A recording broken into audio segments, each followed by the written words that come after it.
Thank you. Elsewhere? Well, hi, I'm Ruben. I'm from Spain. It's my first workshop. I know you guys from 1 year already, and I really want to attend to one of his workshops, so here I am. Where are you back in Spain?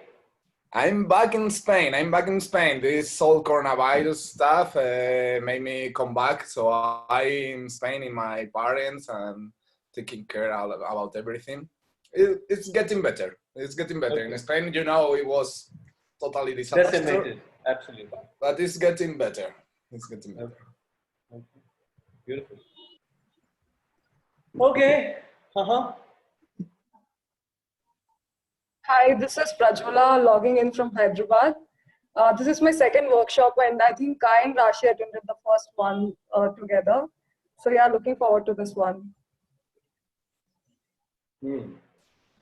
Okay. Hi, Prajwala. Okay.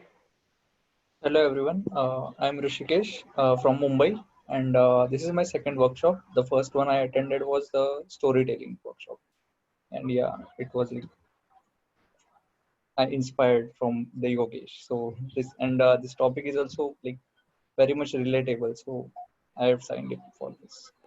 Okay. Yep. Thank you.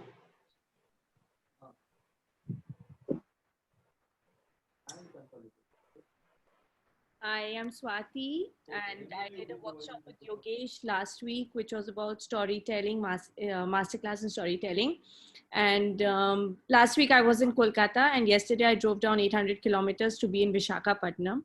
And I mentioned this only because Yogesh says that we can all go over to Germany for some cherry picking.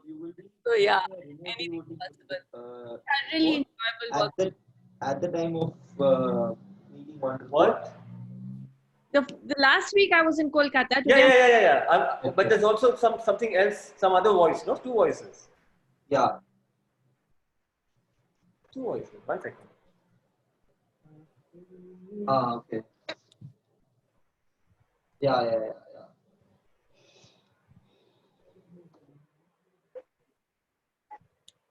Can you not hear another male voice somewhere?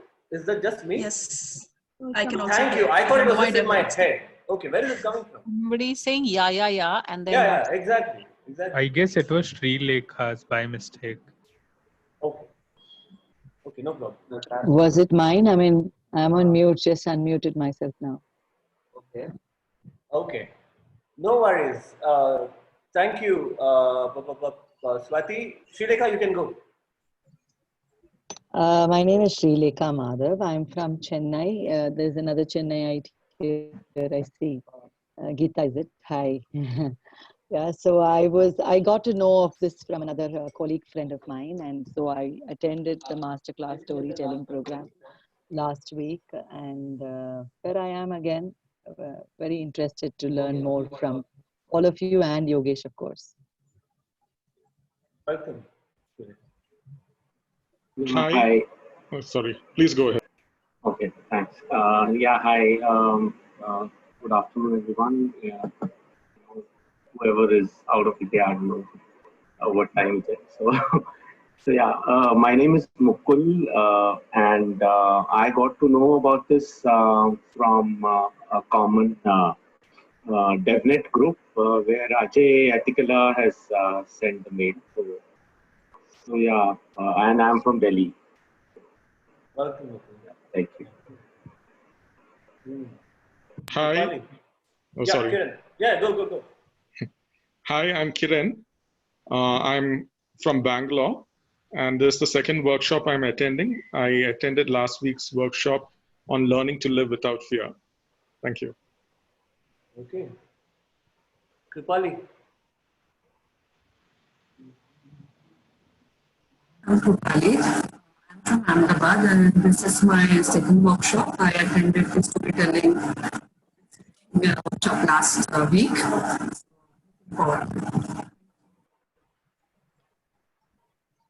Okay.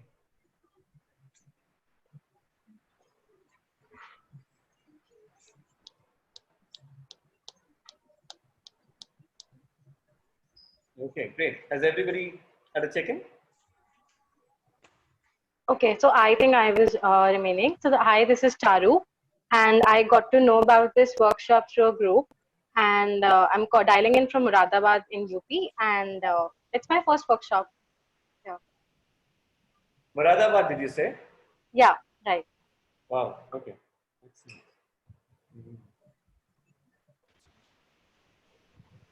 Drishti, I can see your lips moving, but I think you're muted.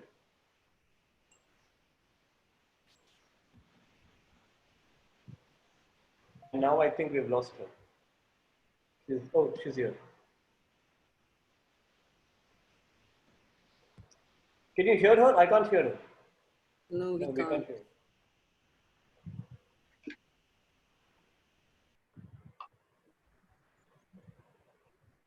You have a wonderful smile, Drishti. I can only make out what you're trying to say. I'm not a second guess.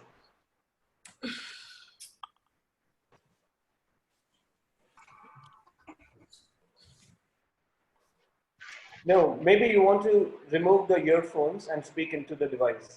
See.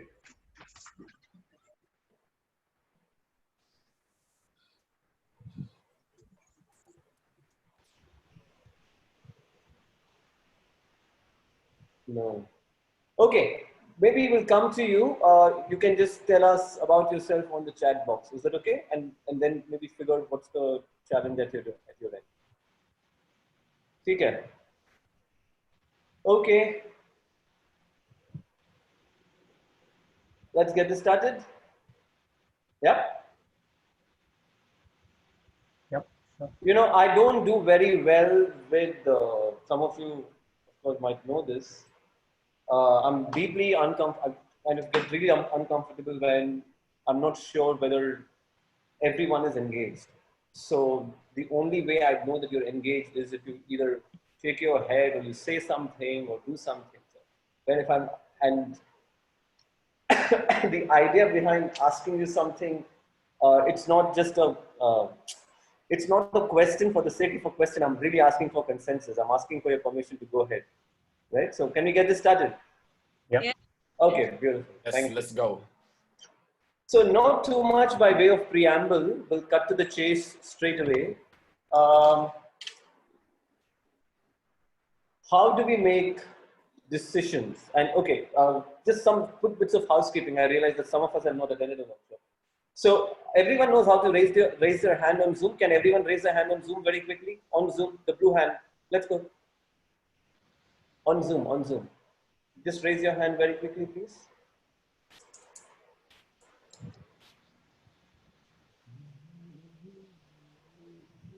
If you don't know how to, you can just go to the participants tab, and right at the bottom of the participants tab, there's an option to raise your hand.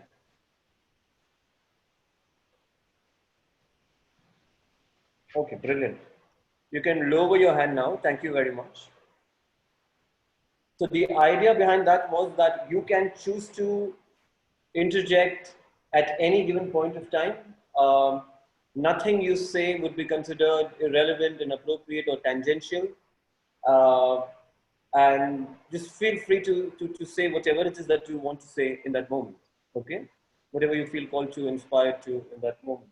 If the pain gets too much, you have the option of punching through the screen. Let's try that one time. Just punch through the screen. Nice and... Okay. Good. And then there's a way to communicate applause, where if you feel inspired to applaud anyone who's also, said something or participated in a certain way, you can communicate applause like so. Brilliant. Thank you very much. We'll have a break at the end of an hour for about 10 to 15 minutes. This is, we realized of the 8 or 10 workshops that we're doing, every workshop seems to have its own, there is an English word, but the way that the word that captures it right is the word sur. Sur. What is sur?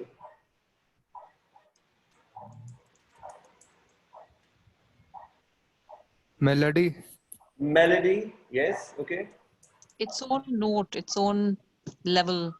Its own note, its own flavor, level, its own flavor. Its own flavor. And what we've noticed is that the flavor of this workshop, we've done, I think, 6, 7 of these in the last 10 weeks, is that it is head heavy, right? So for those of you who maybe come for authenticity and vulnerability, that was what heavy?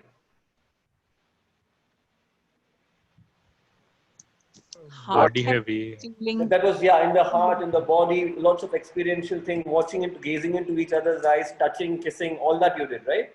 Now, maybe not, right?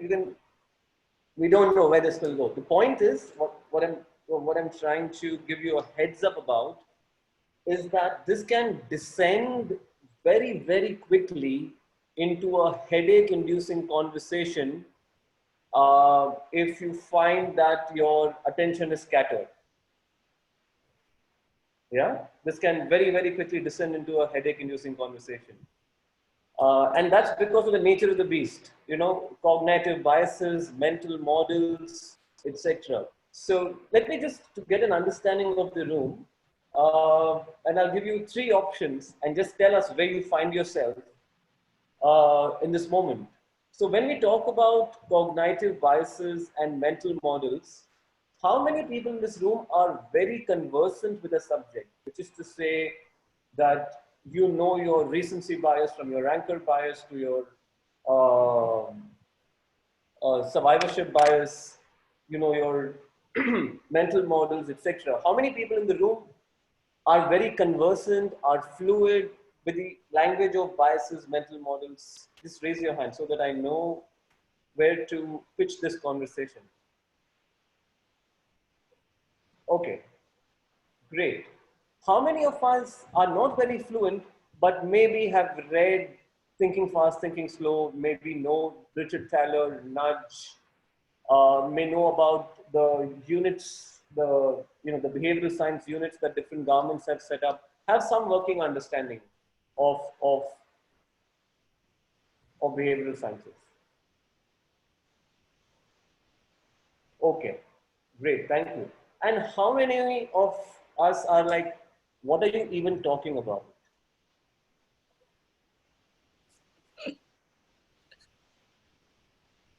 Okay, great. Yeah, thank you. Yeah, so it just lets me know where to kind of pitch this conversation. It's totally okay. Wherever we are is where you need to be.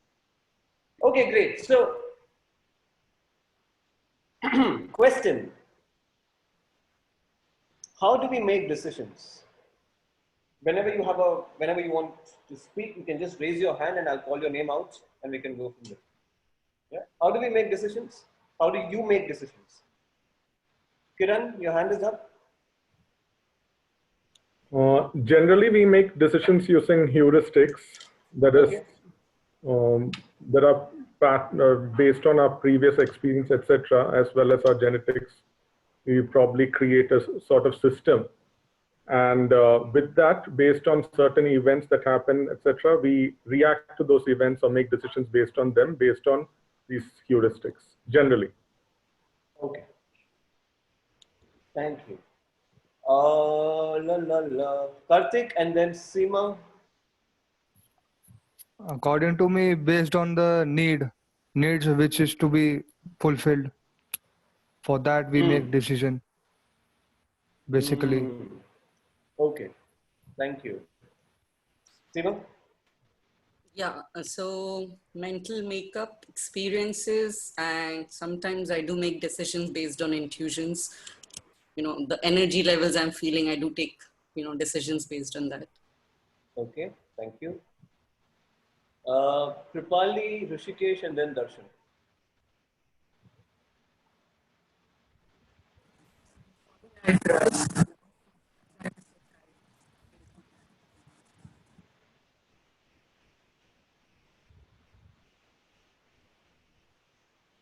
Can't hear you.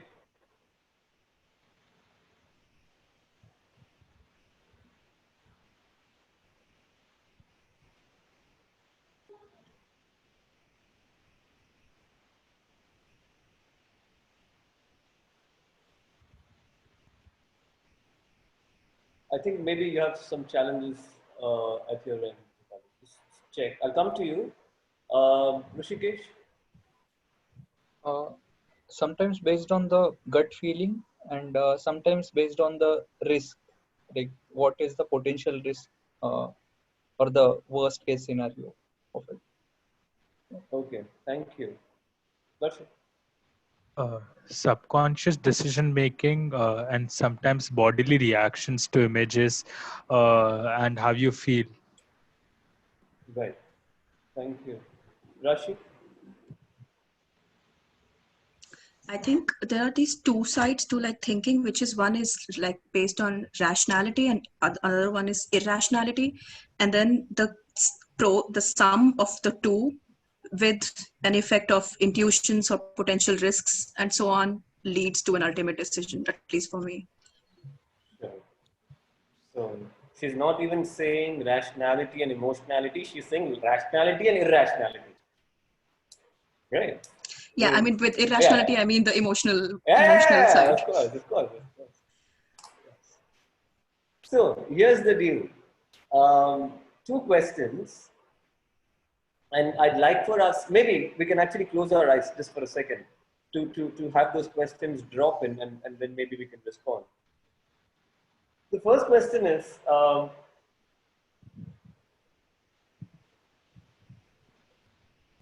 are we logical creatures, the human condition, are we logical creatures with a capacity for emotion? Yeah. Or are we emotional creatures with capacity for logic? Okay. And just to kind of nudge you, we are not looking for the right answer, we are looking for the real answer, right? In Hindi जैसे कहते हैं सच और सच्चाई में फर्क होता है. So the first question I'd like for us to just meditate upon and look at your own experience. Are we logical creatures with capacity for emotion, or are we emotional creatures with capacity for logic? That's the first question. And the second question is, are we better at making decisions or are we better at defending decisions?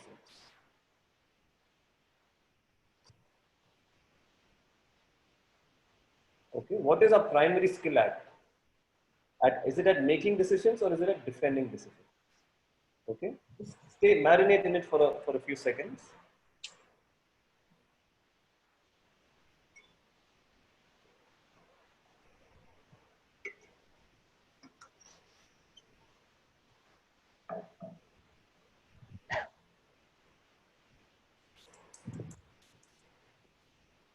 Okay, great. Yeah. You want to, Kiran? I believe we are emotional creatures who also have a capacity for logic. Okay. I would have said reverse several years back, but that's one. The second question, sorry, your second question was, are we better at making decisions or defending them? We are better at justifying the decisions that we already tend to make or we have already made, in my opinion. Okay. Okay.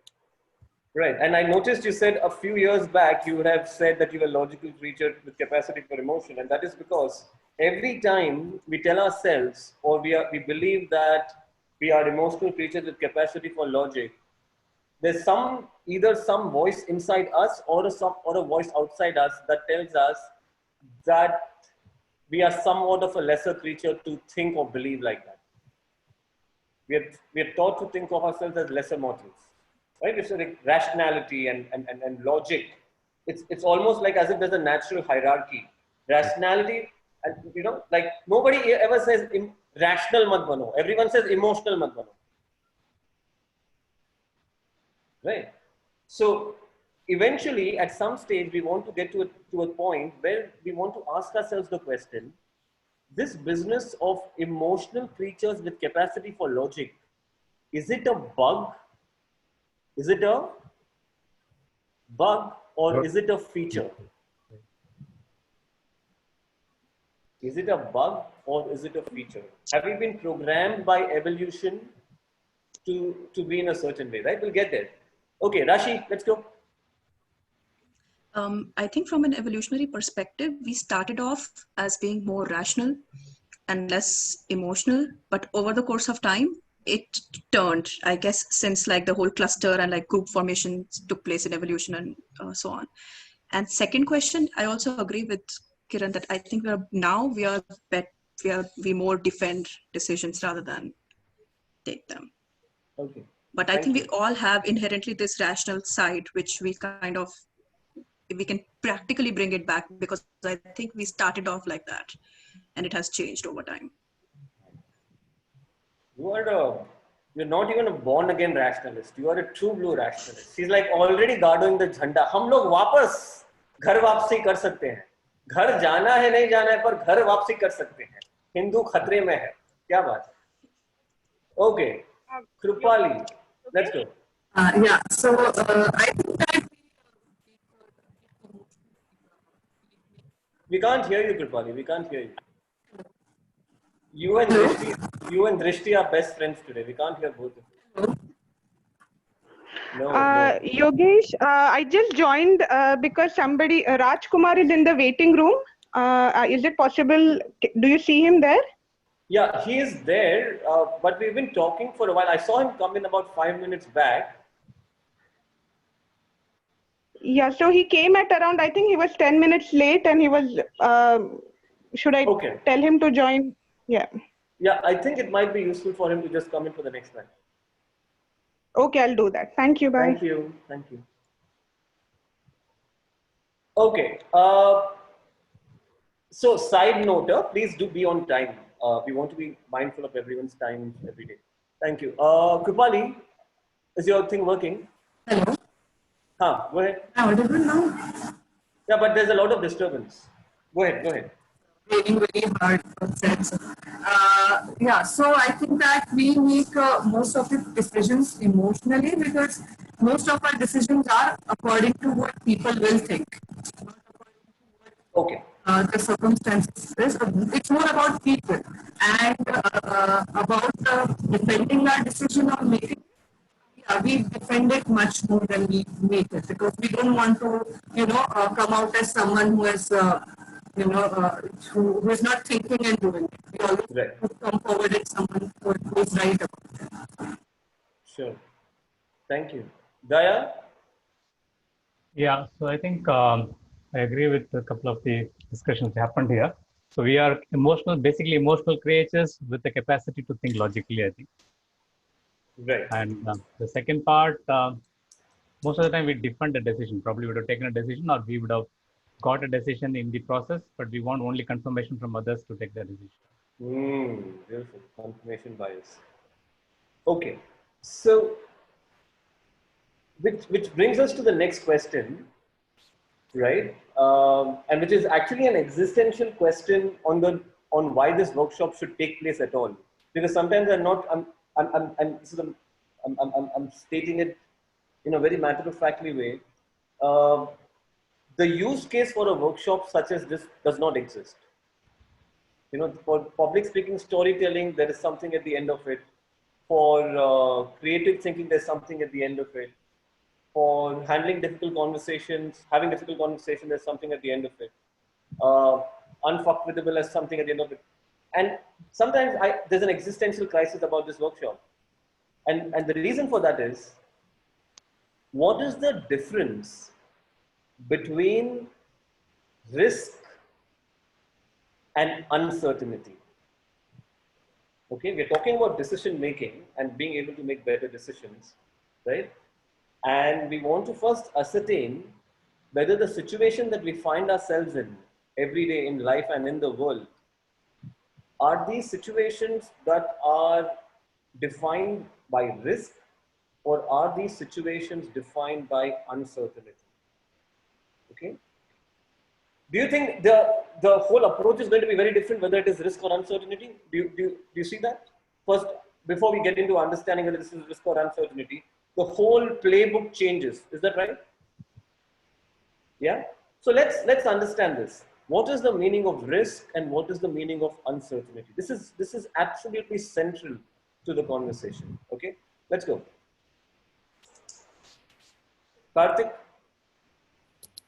According to me, whenever we face uncertainty, which means we can't weigh the particular way, what to do, what is there, and to remove the uncertainty, we take risk by deciding something, keeping in mind of the goal, not keeping in the mind of the sacrifice which we can make and which is required to make. So Okay. uncertainty can lead to decision and which can have risk making. Okay, great. Thank you. Kiran?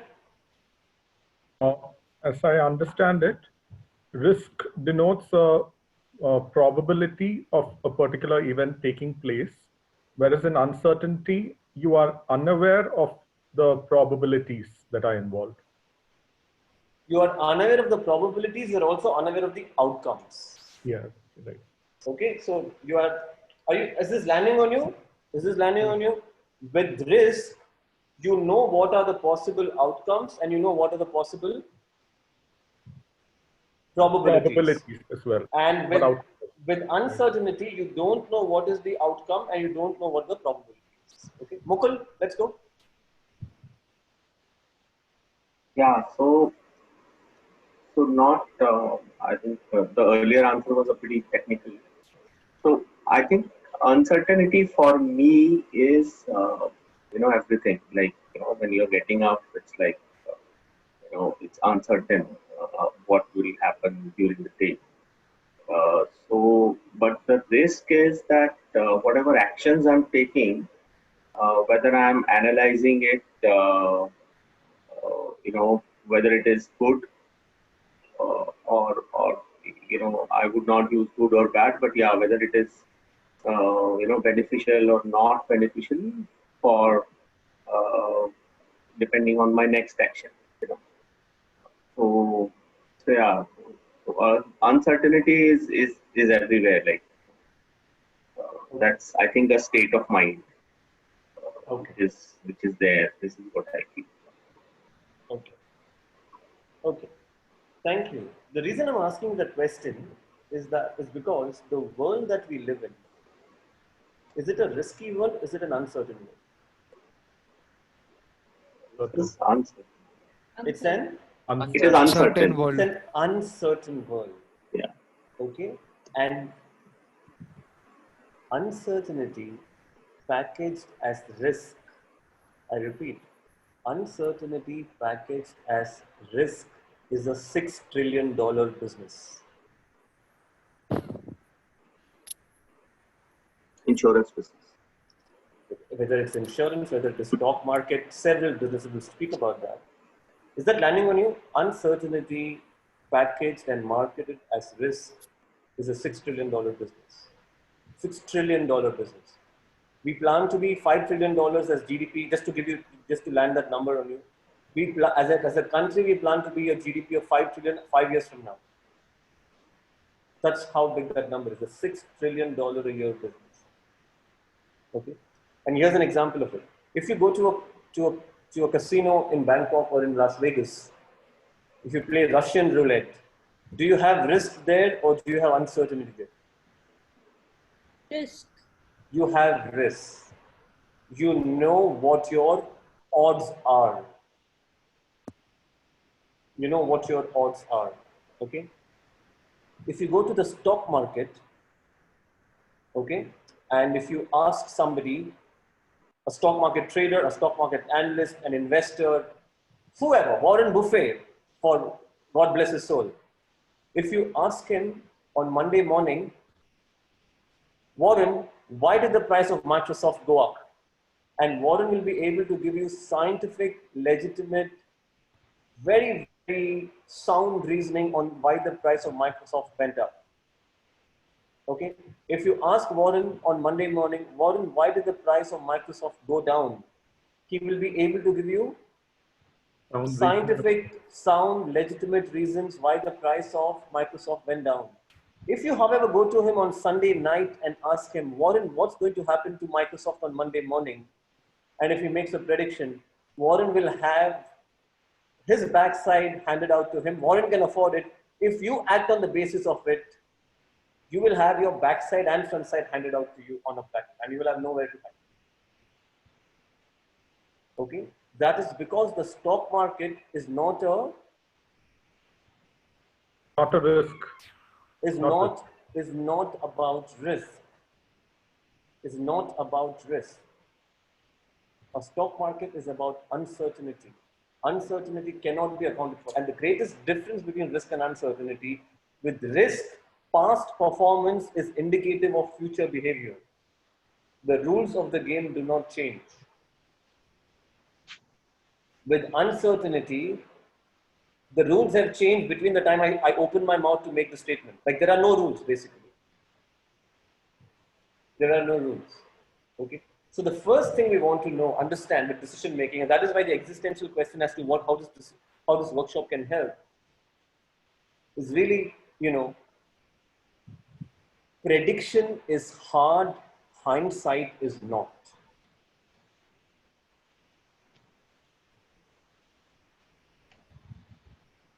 Okay.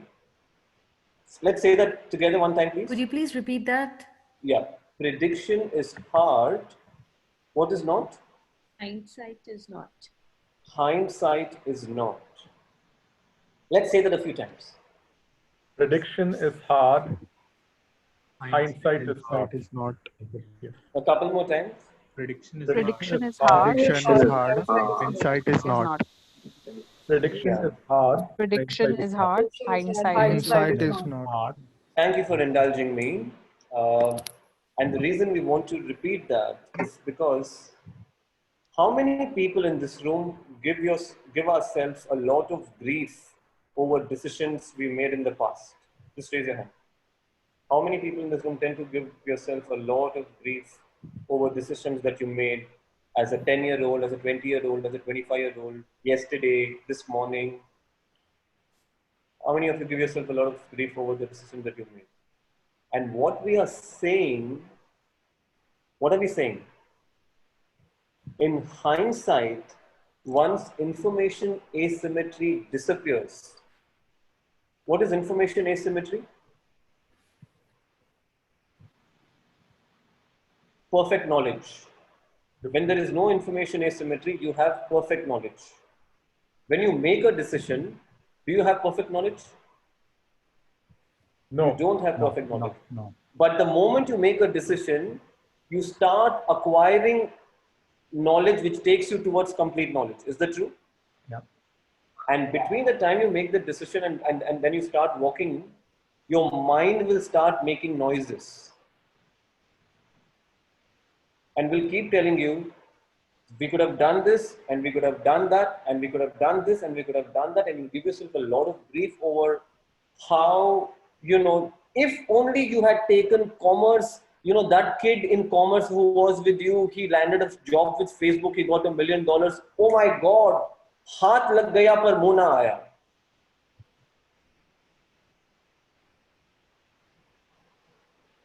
Are you with me?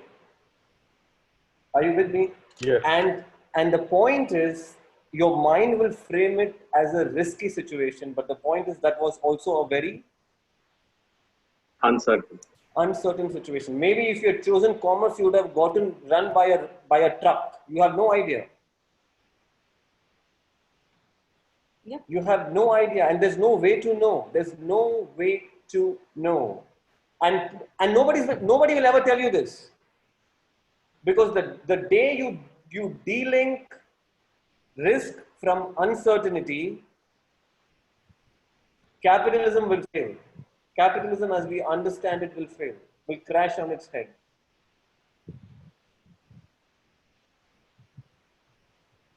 Okay. Darshan, let's go.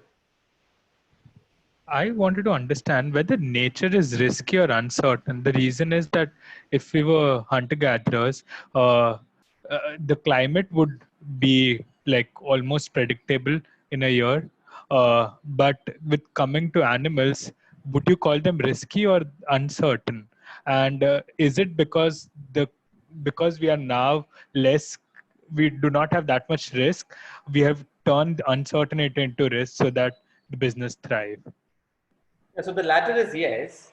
For the former, the thing is that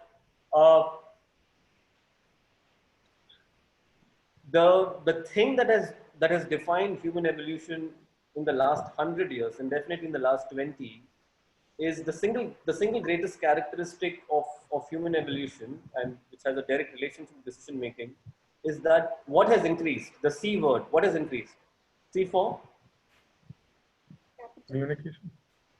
Okay. Carbon footprint. Okay. Currency. C for Chaos. chaos. Yeah, chaos too. C for chaos is caused by this. What has fundamentally increased in the last 100 years? Definitely in the last 10 years. Connectivity. Okay. It ends with a Y. It starts with a C and ends with a Y.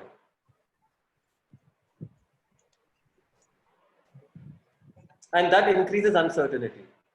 There is a direct causal relationship. Complexity. Thank you very much. Complexity has increased, and the more there is complexity, the more there is uncertainty. So in the hunter-gatherer scheme of things, what is low? Complexity is low. You understand? And now this goes back to someone talked about heuristics. Okay, there's a difference between formula and heuristics. Formula work with mathematics. Formula work with risk. Formula works when there is probability, right? So it does not mean that you cannot account for the uncertainty in the world. It is just that you can't have a formula, but you can have what are known as heuristics. Okay, what is the meaning of a heuristic?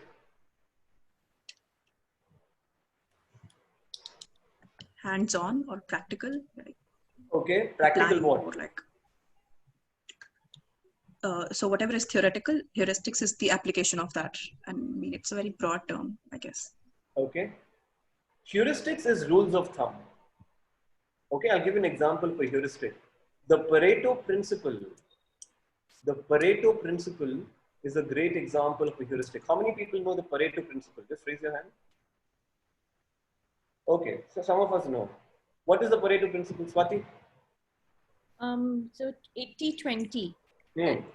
20% of the world rules what 20% help to produce, or vice versa. You know, so in most situations that's applicable, the 80-20 principle. Right. So the 80-20 is a rule of thumb that you can plug and play, and suddenly an unknown situation will start making sense to you, right? So I'll give you a few examples. 20% of the batsmen make 80% of the runs. 20% people eat 80% of the food. 20% people do 80% of the work. 80% people have 20% of the money, right? You can plug and play it everywhere and it will seemingly make sense. That is the power of a heuristic. Okay? In an uncertain world, you can't have formula, but you can have heuristics. Yeah, and we'll talk about those heuristics as we go. Right? So what we are going to do, the way we're going to structure this conversation is that today we'll start looking at some cognitive biases. Just after the break, we'll take a quick break, we'll come back because we need an uninterrupted hour to have that conversation. And then we'll try and see how can these be converted into heuristics for everyday decision making, the small and big decisions that we are making. Okay, so we'll take a break. It's 4:50 by the watch. We come back at 5:05, and then we have about 55 minutes to begin the conversation on cognitive biases. We'll look at maybe 3 or 4 of them today. We'll look at survivorship bias, Schlimmer's body illusion, and maybe 1 or 2 more. Okay, I hope you're having fun. I'll see you in about 15 minutes time. You mean 10 minutes, right? 5:05, 14 minutes. Okay, thanks.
All right, are you back?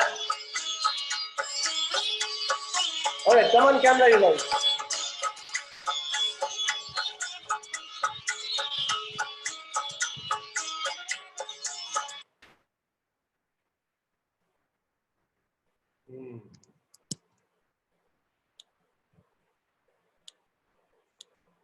From the part of India that I come from, and I'm sure a lot of us, there must be equivalents in different cultures.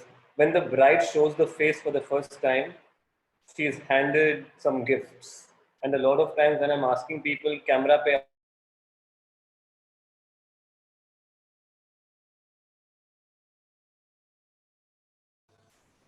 मुंह दिखाई.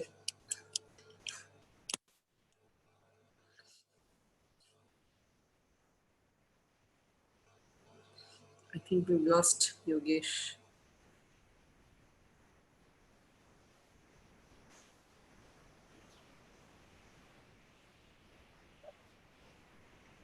Yeah, I think I lost you guys for I was just saying they'll give you muh dikhai. Yeah, they give you muh dikhai. While you're asking for the face, we lost your voice. Exactly. Very true, very good. So that is why I'm asking a rough figure of how much it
is.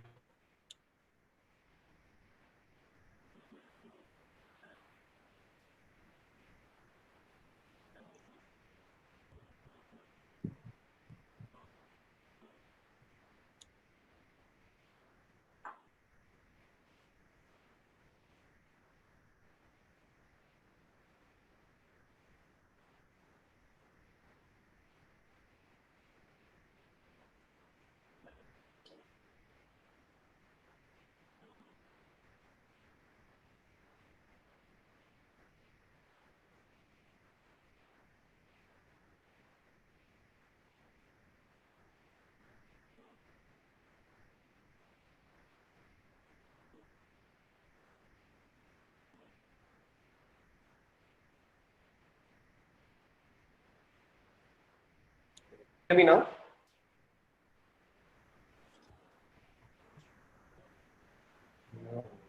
Yeah.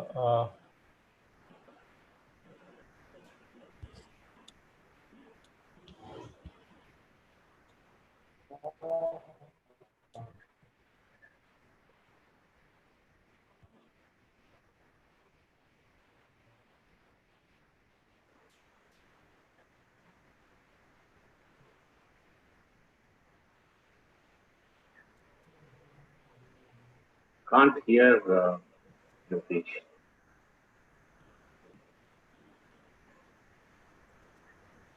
It is showing Yogesh's network bandwidth is low.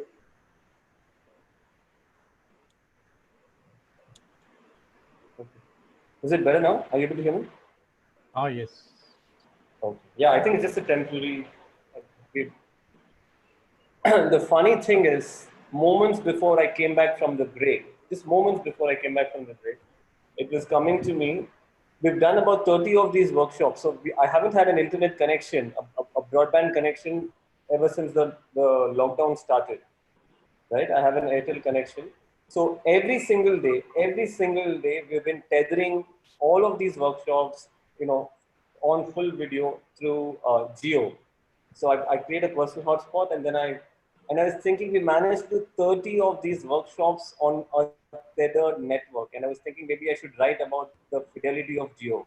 And then I think for the first time I had this challenge just now for the last 5 minutes. Okay. So where we left the conversation was around heuristics, and indeed, Geo, that's true.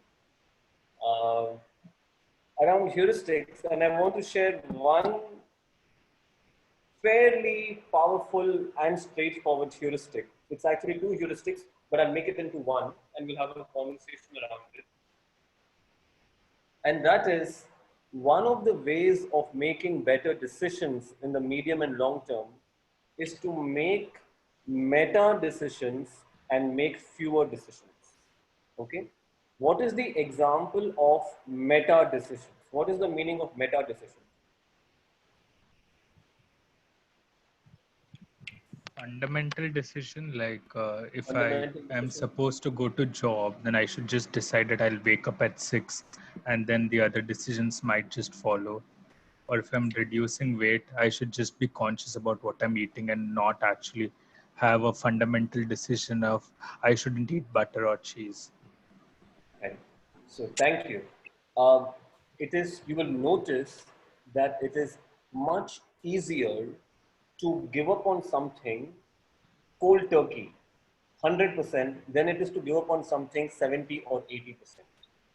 Because when you give up on something 70 or 80% of the time or 60% of the time, the mind has to make a fresh decision each time when it is faced with a choice.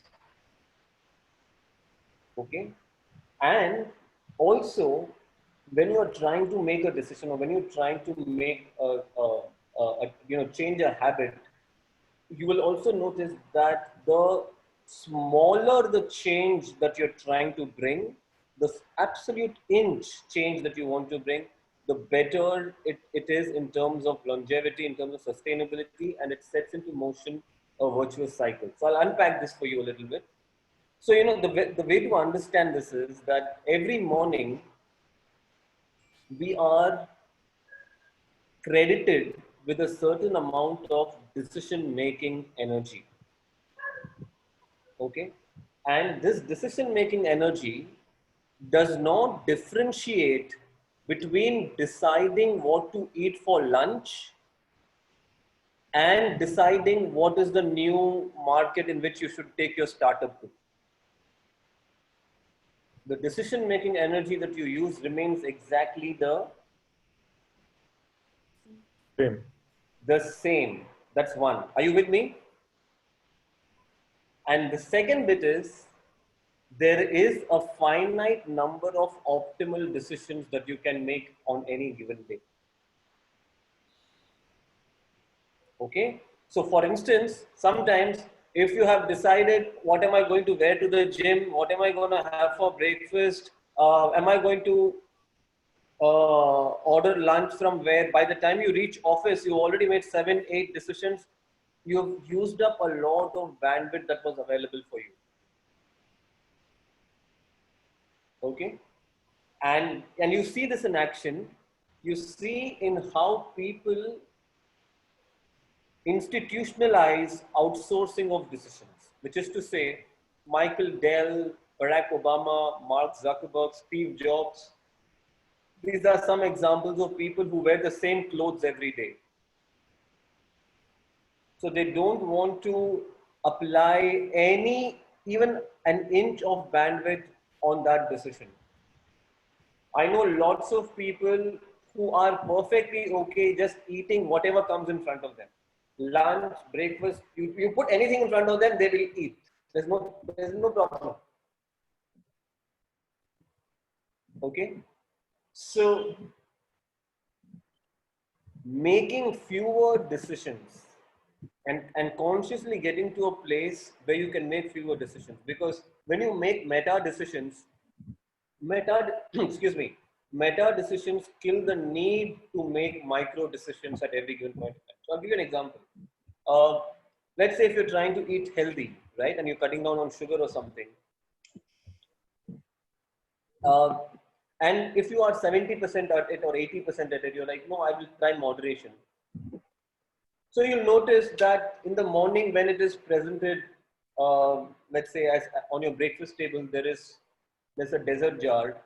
Your willpower is at its highest in the morning. So you say, no, maine khayega. Okay. You go to the office, lunchtime, some colleague went to Turkey, got some baklava from Istanbul. Shows, ye le, kha le, baklava. Still some willpower is there. No. I'll eat later. Okay, no. Evening, you're walking back home by a French bakery, you see a macaroon, F-I-H-T-I-N-G.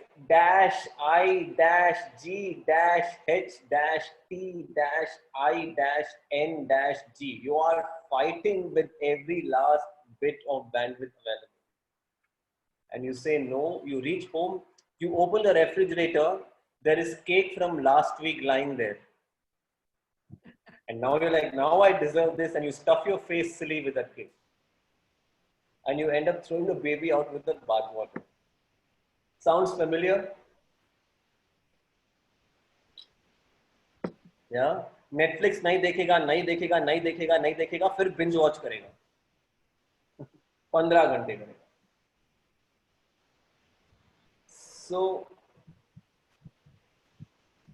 the way to attack this is to simply reduce the amount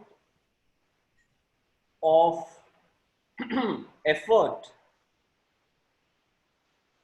which in other words means that if you have a decision to make, and if it is like, let's say for instance, if you have to get healthy, and if that is, I have to wake up on time, if I have to go to the gym and I have to eat healthy, you want to take out the going to gym out, you want to take out the eating healthy bit out. You simply want to say, I will wake up on and nothing else. And nothing else. And until such time that waking up on time, one day you wake up and you're like, okay, now what am I supposed to do? And you can say, okay, now I'll go to the gym. But don't try to change two things at once, okay? And there's a reason for it. The reason for it is that whenever you try to direct your mind to step out of your comfort zone or try something new,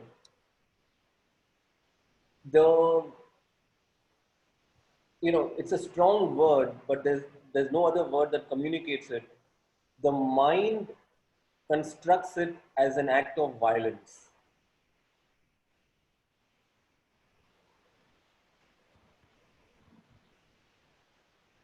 Okay, an act of violence that you are trying to create. Can you please repeat?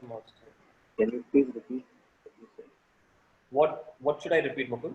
when you try to step when you out. try to bring when you try to get out of your comfort zone consciously, and you know, so here is the thing. Okay, I'll simplify it for you. Okay, we don't rise to the level of our thinking, we fall to the level of our habits.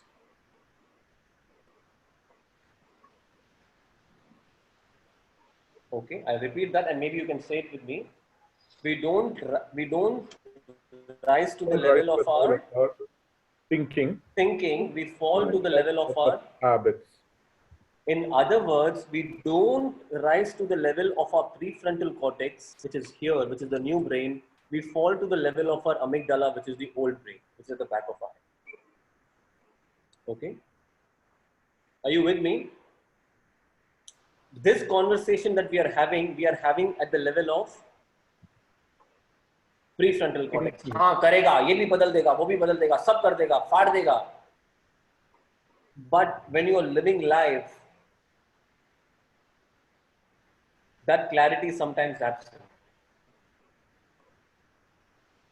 Okay, so one of the heuristics is to make meta decisions and to make fewer decisions. You get to a place where you have to make fewer decisions in life. And there are many examples in the real world of this. For instance, the human mind is not made to process more than 3 choices in a meaningful manner. If you get more than 3 choices of ice cream, 3 choices of girlfriend or boyfriend, 3 choices of a restaurant, no matter what choice you make, you will end your life as an unhappy man. Because your mind will keep telling you, usko lena tha.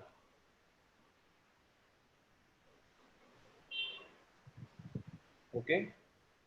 Our brains have not evolved. Have you noticed, like, you walk into a nature's basket, any supermarket, you find 50 types of popcorn, 40 types of popcorn, 30 types of chips, and you walk out of the supermarket without buying a pair of chips. Too overwhelming. Too overwhelming. And where if you buy something, you can never enjoy it because you're like, pata nahi yaar, wo dusra wala ho sakta tha, better hota.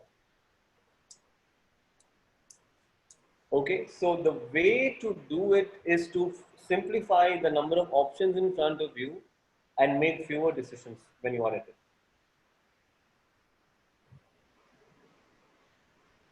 Right.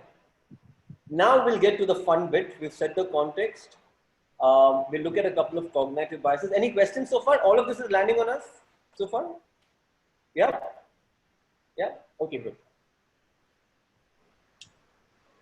And please understand this just before we start on the cognitive biases. Consider giving yourself a lot of empathy, compassion, kindness when it comes to decision making, because no generation in the history of human civilization, no single generation in the history of human civilization has had to deal with the kind of choices that we are dealing with in the present moment. Are you with me? Yeah. No, nothing. No one has ever faced this. So it's a little bit like, you know, it is easy to get married, to stay married when there is no choice. You can't then claim that, oh, I did not go with anyone else when there was no one else to go with. But when there is someone else to go with, then to remain married, that's a whole different ballgame together.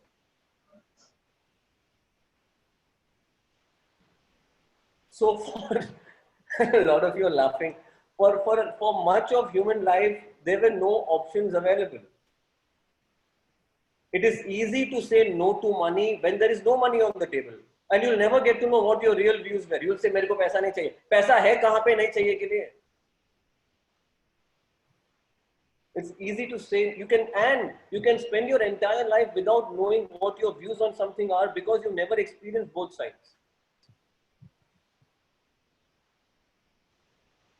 Okay, so empathy. If you get into your head and if your head is saying, "Oh, you should have done better," "Oh, you should have done better," it is mostly your head playing a trick.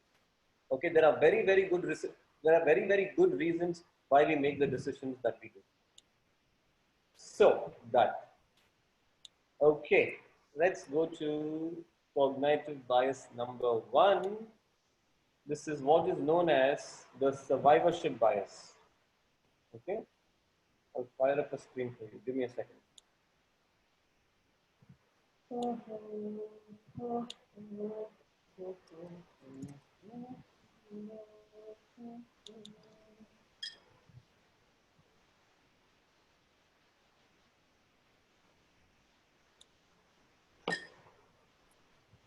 Okay. There you go. Are you able to see your screen? Yeah. Okay, good. Okay, so just before we get to the first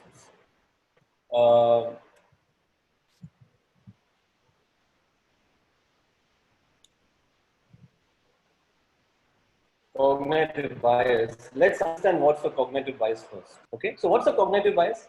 If you are on a laptop, you can see the video feed and the screen together. You just have to press gallery view on top. If you're on a laptop or on a desktop, if you're on a mobile phone, you'll only be able to see one thing at a time. But if you're on a laptop, you can see both. Yeah, so what is a cognitive bias, guys? Let's start from there. I think I would say that's an error in thinking. Beautiful. A cognitive bias is an error in thinking or a gap in thinking. What else? It's a gap in thinking caused by using otherwise good models, that is heuristics. Exactly. How wonderful. So the things that are a blessing on some days are a curse on others. Is that true? Yes. The things that are a blessing on most days will be a curse on some days. That's the nature of the beast. Right? Okay, brilliant. What else?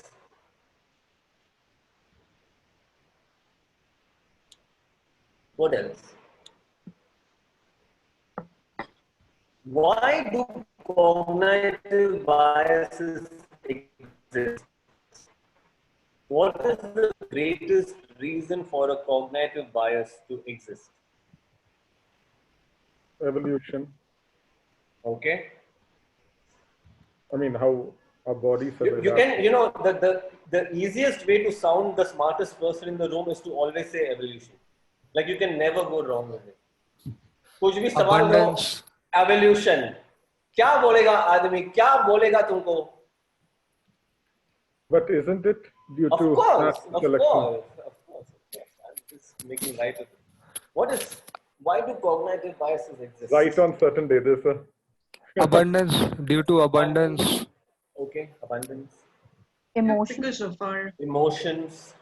capacity to store memory. Capacity to store memory, that's great. Some patterns also. And patterns, past experiences, subconscious fears. Fundamentally, yeah, go ahead. Confusion. Confusion. To situations that had come up in the past, that is and those we have to adapt to those situations. And yeah, we have to adapt. Yeah.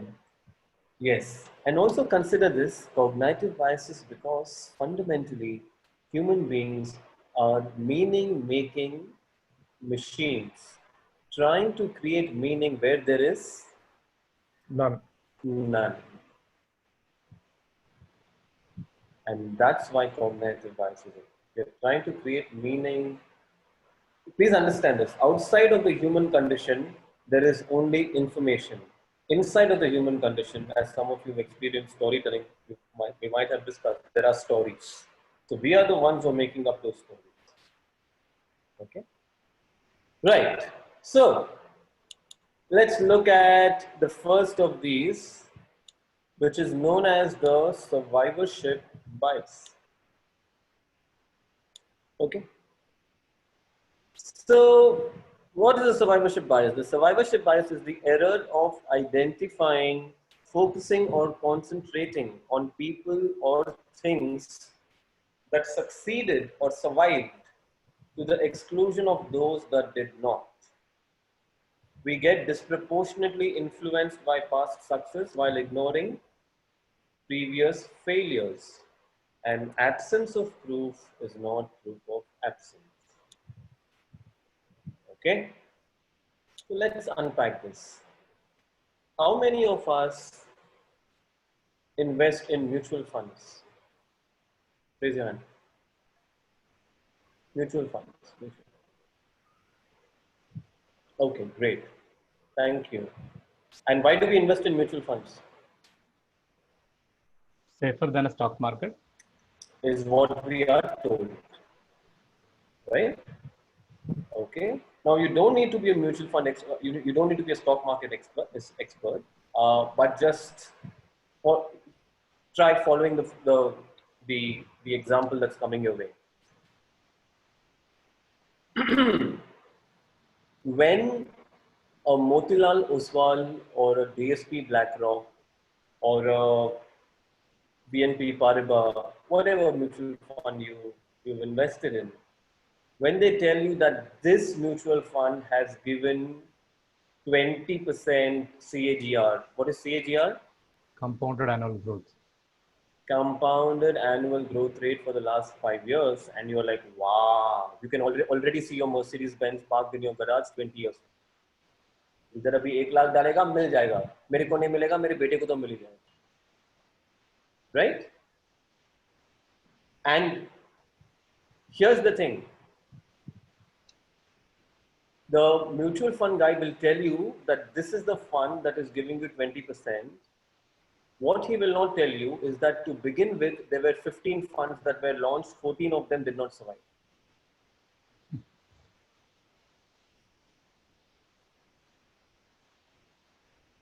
Are you with me? Yep. Yes. That's one. Okay. But that's not the end of the story. That's the starting of the story. Now, please understand this.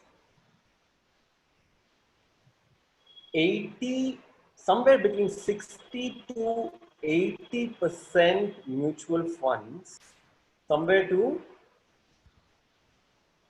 60 to 80%. And I'm not making this up. You can go and just like a 5-minute internet search will reveal all of this. 60 to 80% mutual funds underperform the index. What is underperform the index? They go lower than the Nifty or the Sensex or whichever index it may be. Are you able to follow this? 60 to 80% of the mutual funds that exist in the market underperform the fund that they are supposed to beat, and why you're paying them money.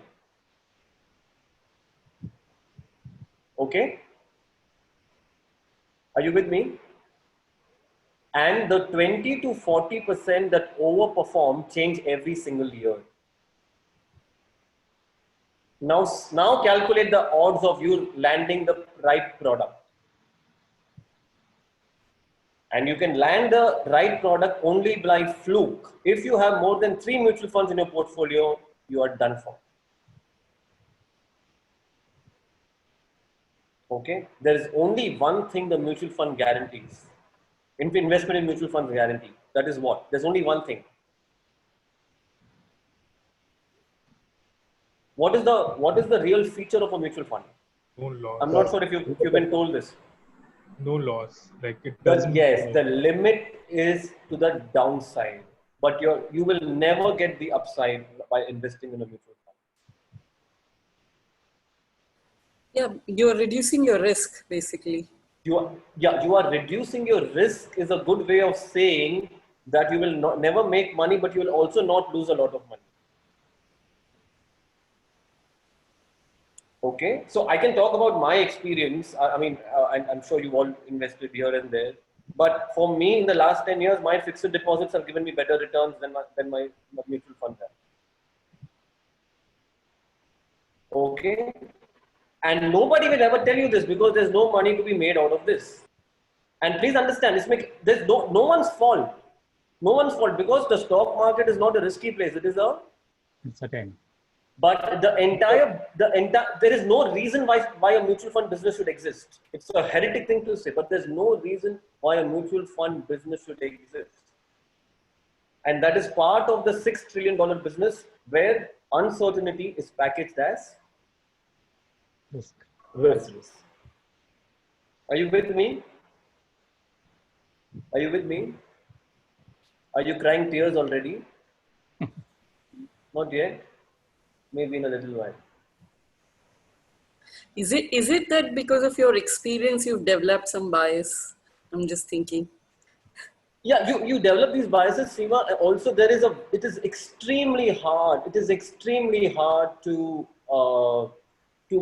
kind of fight, at least the survivorship bias in the case of the stock market and mutual funds, because it is institutionalized.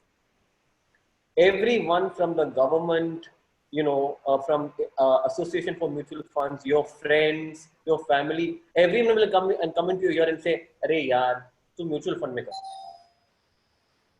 And it is very, very tough. It's very, very tough to fight it. Okay. I'll give you a second example of the survivorship bias, and then we'll take a pause and kind of share your understanding. If all of us in this room, start running in the opposite direction of National Highway 77, wherever that is, I don't know, maybe Agra to Delhi. Okay. The oncoming traffic is coming like this, and we are running in the opposite direction. Right? All 21 of us. Will some of us get killed? Will some of us get injured? Yes. Yeah. Will some of us get scot-free? Probably. If we run on divider. Divider, or you just keep running, someday you'll get away scot-free. Okay? And the moment you get scot-free, they will shove a mic. 100 journalists will come and shove a mic and say, "What is the secret of your success? How did you survive?" And you will say, "I got off this side of the bed, then I did Gayatri Mantra, and then I drank goat's milk, and then I ate ricotta paneer, and then that is the secret of my success." Okay, please understand, craziness was not a prerequisite for success. Craziness was a prerequisite for participation.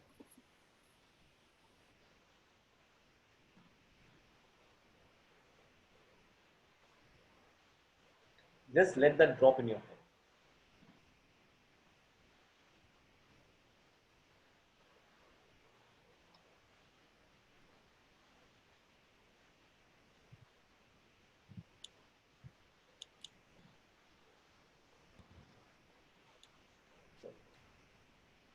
So, the misconception is you should focus on the successful if you wish to become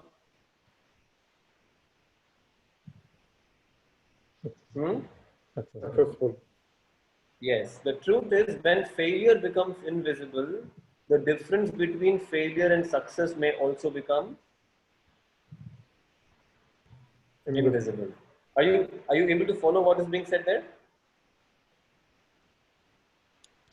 So, for another way of understanding this is, if there is no blood in the room, can you say for certain that there was no murder? No. Yeah. So, absence of proof is not proof of absence. And metaphorically, we are cleaning up and cleaning up and cleaning up and telling the other person, "Look, there is no blood. Look, there is no blood. Look, there is no blood." Okay. Now, that's the concept. What I want us to do in the time that we have left today, we want to invest a little bit of time understanding how does the survivorship bias affect us in our daily lives. Okay. So, we're going to pause for about 5 minutes. Or 1 second, actually. Can I put you in? I think the group exercise can happen tomorrow. We don't have enough time.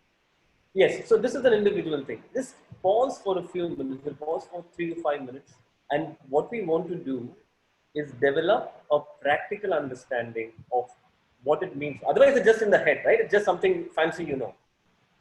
How has it impacted you, and what are some examples of its impact in daily life?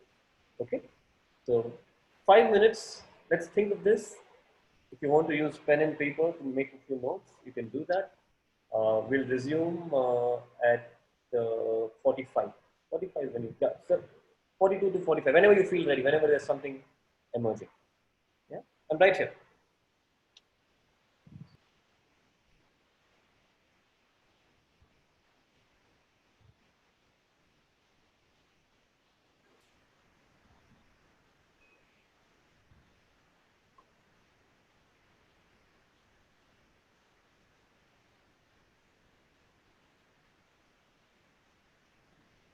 Now you don't have to go off camera.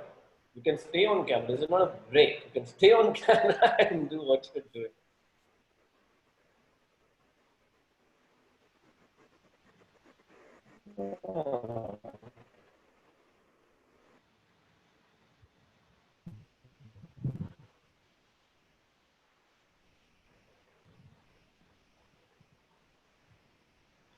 Yeah, I can share this now.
Okay.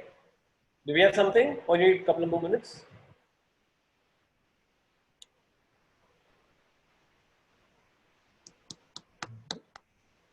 I am done. Imagine someone says I love you, or you say someone I love you and they don't respond. How will you feel? I'm speaking to 20 of you at the same time, and then I'm like uncertain about whether it landed, whether you heard, whether you want to respond, whether you I don't know. Yeah. Yogesh, I love you. Same here. I love you too.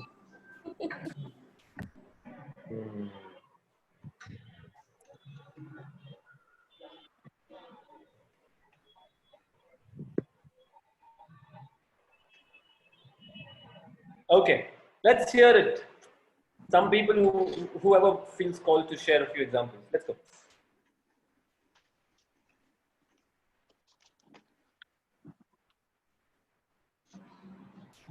I just have one, joining the gym.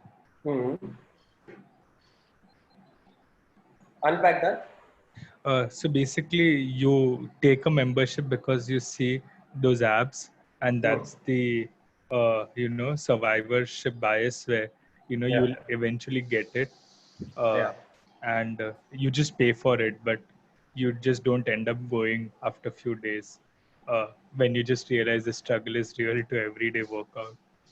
Right. Yeah. Gyms are actually, well, they are definitely an example of survivorship bias, and a lot of times when if you don't know that there's a gym behind it, just looking at the poster, you don't know whether it's an invitation to work out or make out. Yeah, like just the poster, you don't know whether this is like it can be a poster for a soft pornography film or something. No? Sometimes you don't know what it is. It is only when you know that there's a gym doing it. Okay, so that's supposed to be a gym, but otherwise there's no way of knowing, right? That's and if you've been in the storytelling workshop, that's a good example of P4. P4. I will exit everyone who's been in a storytelling workshop and can't get this one. Percussion. P4. What? Probable. P4. Last chance. I'm ending this call just now. P4. Percussion syndrome. What is the percussion syndrome here? P4. Possible, probable, and I said what was probable. before that? What is before that? What is before that? P4. Possible. अबे उसके पहले. Plausible. Plausible. I wanna cry. I wanna cry. I wanna Pathos. cry. Thank Pathos. you very much. Okay, God bless you. What did he say? Pathos. Pathos. Acha. What was the answer? Pathos. Pathos. Ethos, logos, pathos. Yeah. I would have never guessed it, even if I went to and read every part of my notes. So that was a very difficult one. Okay. Okay. So that's an example. Okay. Prajwala, let's go. Yeah, so I think with respect to people who go to Bombay thinking we'll become an actor one day, there are few people. So that's one thing I thought. There's some like if you earn a lot of money, then you could be happy. That's I think a lot of people who are coming from middle class, they think that. I think if you join IITs, you can be successful. You know a lot of people who go to IITs and are not doing so well. Yeah, if you want to become rich in during tough times, then you should invest in gold. So as in like that's a South Indian thing. So yeah, these are a couple of So things. some of those are survivorship bias. So when when you say that that fellow became a musician and you can also become a musician, that's a survivorship bias. But when somebody says that you go to an IIT and you'll become successful, that's not so much a survivorship bias. That's the opposite, because the chances of becoming successful when you go to an IIT are very high. Are you with me? So that is the opposite of that is where the survivorship bias doesn't exist, but it exists everywhere else. In all the other examples that you said, it's true. Daya, let's go. Yeah, I think I have that example of that investment in mutual fund. Recently, I've done it with the SIP package. So, so when you said that, okay, did I make a wrong decision? I'm not sure. Okay, let us wait and see. The second one which came to my mind is that many people as a parent, like you would like to put your kids into some stream of education, and you will be guided by that herd mentality. Like people say that, oh, you go there, it's I mean you do computer education, you do mechanical engineering, but you do not know really what is the success rate really is, but you are misguided many times. Okay, thank you, Daya. Any more examples? Any more examples of your own life of having experienced fallen prey to survivorship? Kiran? Yeah, I actually have come out of a job and I'm become an entrepreneur. I'm sure that the survivorship bias factored in when rampant. I look at the number or rate of startups. I mean, when I look at the success stories rather than actual rate of startups fail. Only once I get into the field that I realize the difference. Actually. Yes, absolutely. So, Flipkart was the 834th company in India to start selling books. 833 that we know of. The ones we know of, no one cares. Right? So, 834th attempt to sell books in India. That was Flipkart. Okay. Anyone else? Survivorship bias? Any other examples? Yes, my recent experience with the NGO, I distributed package at Anand Vihar, Delhi. Okay. And I was doing the NGO work for quite few days, but when one of my friend got corona, left. That was my bias in order to save myself. So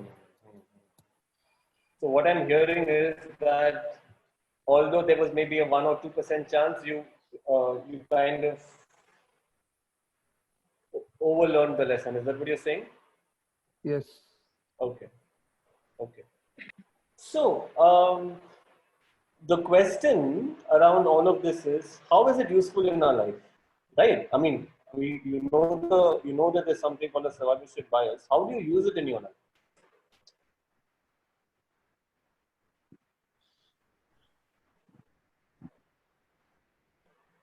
Take more How do you use it?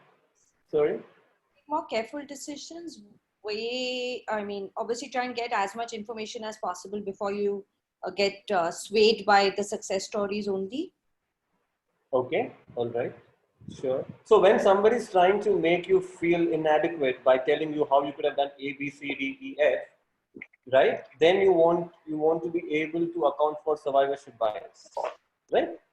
Great. When do you not want to think about all of these things, about survivorship bias in particular? When should you not consider it at all? After making decision. Okay.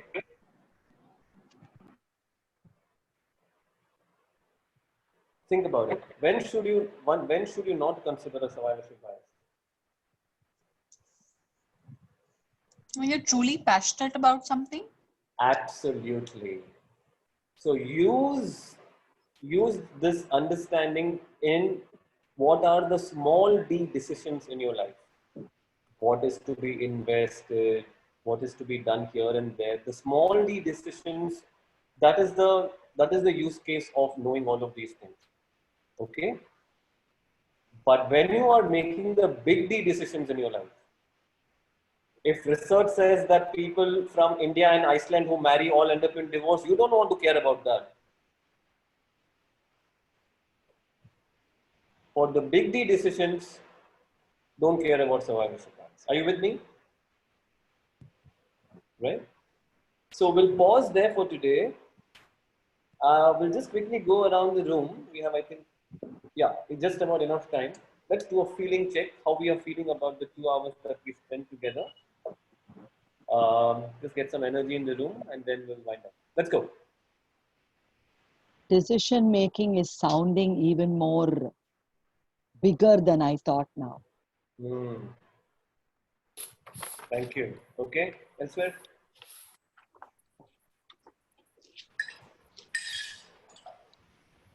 Yogesh, I have a question actually, clarity required. Yeah, go. Yeah. So this is regarding the survivorship bias. So like, is it not something good also in one way? Like, say for example, if you want to motivate somebody, boy growing wanted to be an athlete. Not every athletic children will become a great superstar one day, but you show them only the superstar so that they get motivated and they try. But later, they may or may not. That is a different story. Right. But is it not the right thing to do? A great question. Thank you. So what you want to do is you want to leave it to the kid. You give him the full information, but you don't want him to be influenced by that. Like, so, so, mostly when we want to influence someone with a decision, we only give them one side of the story. Is that right? Yes. So give them both sides of the story and then let them take it forward. Okay. Yeah. I have one question. Yeah, let that Is land. Karthik, एक second. Daya, does that answer your question? So sometimes it is good to motivate them. I would say, but sometimes that may demotivate him also. Like if you give the reality, it may Right. demotivate. But which is why we said you don't want. So I mean,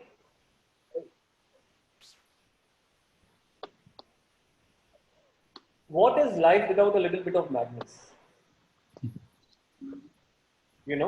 And you want to be able to make some of those decisions without accounting for reality.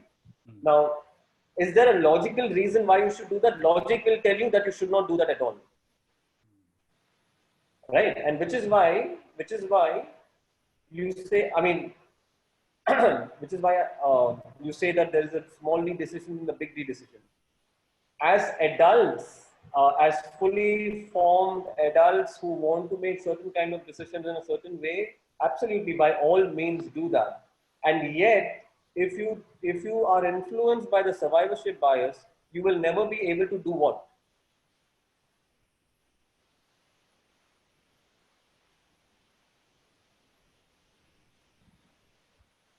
Any dream. You will not be able to live any dream because the survivorship of any dream is 0.000000001%. Does that make sense? So there's no good reason why then you should dream at all, because probability, plausibility तो वहाँ पे चलेगा ही नहीं. Good. Swati. Yeah, one thought which is coming alive at this moment to me is the importance of resilience. Right. Very tied up to survivorship bias. So I thought that, Sana, like Daya mentioned, wanting to motivate children, we also need to be able to give them the resilience to live with the fact that if your dreams don't come true, yeah, you have to move on. So just exactly. Thank you. So so let him live the dream. Let him fall or fail if he has to. Whatever failing means. I mean, failing is the word that's overabused. And then do kind of not look at it as an all or nothing kind of a thing. Yeah. Karthik? Sorry to interrupt. My question is rat race is related to survival bias? Depends on which rat race. Most rat races are, by the way. Career rat race. Yeah. Oh, survivorship bias here. Kafi had tak. You're right. Okay. Okay. All right. Some other people, just how you're feeling, Kiran? Let's go. Actually, I had I'm saying a middling idea about this when we started the workshop.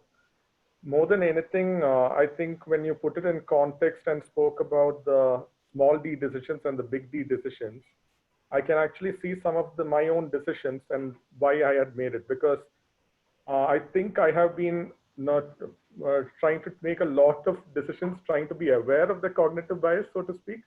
Yeah. But there are big D decisions where I need not. For example, I was when I was, I think, around 20 or so, when I was doing my graduation, I actually wanted to get into filmmaking, and I was actually quite interested in it, especially the film studies, etc., as well as screenwriting.